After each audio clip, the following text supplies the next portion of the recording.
and today I'm going to take you back to 1983, a film called War Games. And War Games was actually one of the first films about hacking and hackers that made a fairly realistic attempt to portray how it works and who does it and why and what with. The 1983 film was set in contemporary times then, which means that the technology that it portrays, at least on the non-military side, is exactly the sort of equipment available in those years. Of course, it's easy to look at the film now and exclaim how out of date it is and that the film has dated badly, but I disagree. I think it isn't out of date. The equipment portrayed is naturally out of date, and the film hasn't dated badly at all. I think it's done rather well, in fact. It shows a school student and who is also an amateur hacker, David Lightman. Now, he's played by Matthew Broderick, a very young Matthew Broderick, obviously. A young hacker of today would do about the same thing in the same kind of way to try and explore systems and discover vulnerabilities and weak areas and get in and look around.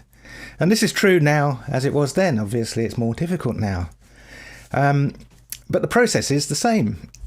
Now, young David's bedroom computer is an IMSI 8080 computer, which is an S100 bus computer based, as the name says, on an 8080 microprocessor. But by the time of this film, it would probably have been based on an 8085. The IMSI 8080, it was originally available as kits, which the customer bought and soldered together, sometimes successfully.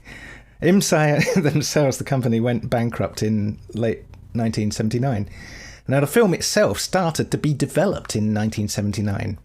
Walter F. Parks and Lawrence Lasker had an idea which, at the time, was quite different to how the final film turned out. It took a very long time to develop this film. It was originally called The Genius, the idea for the screenplay, originally called The Genius, and was about a dying scientist. The idea that they had was about a dying scientist and his much younger juvenile delinquent mentee.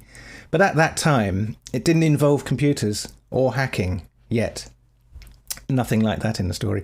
Then they met Peter Schwartz from SRI, Stanford Research Institute, who introduced them to a subculture of kids that were growing up to be hackers, and they'll be hackers when they grow up. And also he introduced them to the connection between gaming and hacking and the military. And he pointed out that even the most secure military computers back then even have remote access to allow work from home at weekends. And that encouraged Walter and Lawrence to continue with that line of the story. The character of Falcon was intended to go to John Lennon, who was interested in the role in the film, but unfortunately he got shot by a fan. John Wood was given the role of Falcon, but he also had another role in the film, the voice of Joshua, the computer, which of course would depend on the specific speech synthesizer connected to any particular computer that it was being used on, if indeed it has a speech synthesizer connected to it. But never mind that detail. John Wood read the lines backwards to give a strange emphasis to the enunciation, which is why it sounds like a kind of non-human. The original director of the film took it in a very dark direction, but he got the sack 12 days into shooting. It's a good thing he didn't have fans like John Lennon. John Badham took over as director and introduced a bit of fun and lightness into it, which just wasn't there in the first director's view of things. Most of the studios that they took the final form of the idea to didn't understand it. They just didn't get it. Hacking was so new. In fact, the whole computer scene was so new that nobody in any of the studios really related to it, apart from one. Matthew Broderick had to learn to type for the film, and the scene with all the screens in NORAD was technically very, very difficult. Remember, this is 1983. For one thing, the real NORAD is not as complex and technical looking, but to achieve what they did in the film, it was all done in camera. It involved 5 film projectors at the back of the room projecting onto the 5 biggest screens, and 7 further projectors behind doing back projection onto the smaller screens. 84 video screens in the room had to be gen-locked together, all running at 24 frames per second, all controlled from an Apple II. The Whopper computer in the film was not a real computer, of course. That's the only thing that wasn't represented by actual, real, authentic technology. It was a prop. It was built by a theatre company, and it had a person inside typing things into an Apple II.